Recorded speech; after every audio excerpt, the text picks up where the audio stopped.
그 유럽이나 미국에서는 한 75세 이상에서 한 10% 정도가 대동맥 판막 협착증이 있다고 합니다. 그 중에서도 심한 중증 같은 경우에는 한 3, 4% 정도가 있다고 해서 그 정도가 되면 굉장히 많은 숫자거든요. 대동맥 판막 협착증의 전통적인 치료법은 판막 치환 수술이다. 망가진 판막을 인공 조직 판막이나 금속 판막으로 교체하는 수술인데 심장을 멈춰놓고 인공 심폐기를 사용하기 때문에 합병증의 위험이 높은 고령의 환자들에겐 큰 부담이다.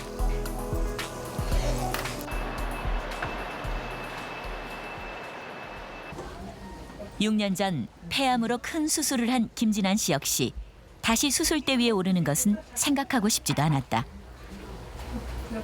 처음에는 그래도 제 집이 저 후암동인데 거기서 남산 올라가는 것도 언덕까지 자유스럽게 올라가고 그랬는데 점점 못 가고 지금은 아주 더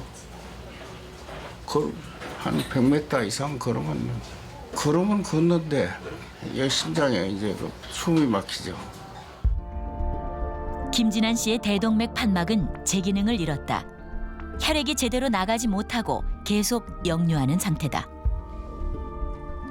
시술이나 수술을 해야 하는데 수술은 환자분이 폐가 약하시기 때문에 폐 때문에 생기는 이제 폐렴이라든지 아니면 기관지 호흡 이런 것들을 계속 유지해야 되는 아주 이런 수술 후의 합병증을 무시할 수가 없기 때문에 저희가 시술하는 팀, 수술하는 팀 이렇게 전부 다 협진을 해서 회의를 해서 결정을 해서 이번에 시술을 결정하게 되었습니다.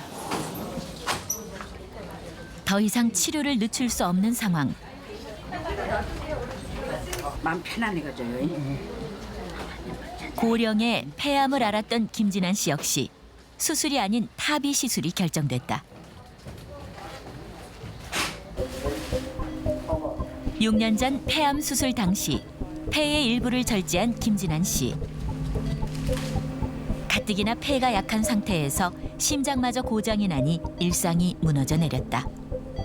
이번 시술이 그의 낡은 심장에 새 활력을 안겨줄 수 있을까? 환자분은 병실 가시면 바로 다 걸어 다닐 수가 있으시고요. 수술하고 달리 이 가슴을 열지 않기 때문에 별다른 통증을 느끼거나 하지는 않습니다. 시술 후 일주일. 김진환 씨를 다시 만났다.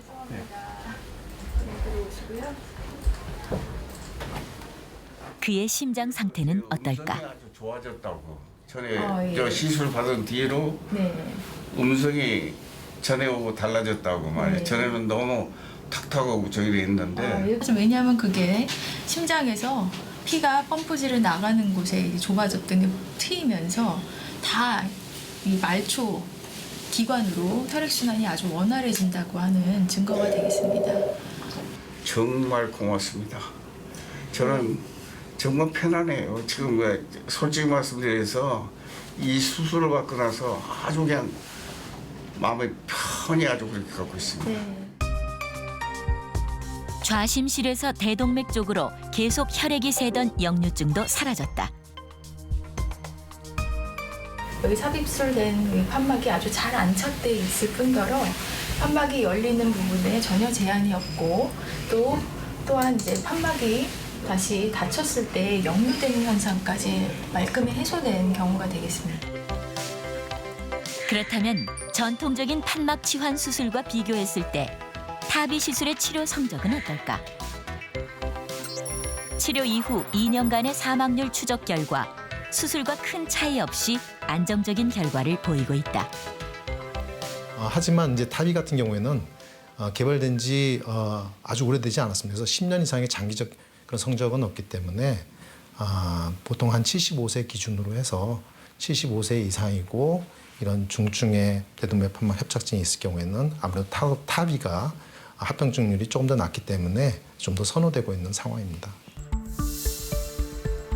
2010년 우리나라에 처음으로 도입된 타비. 가슴을 열지 않아도 되고 인공 심폐기나 전신 마취 없이 고장난 심장 판막을 고칠 수 있다는 장점이 있다.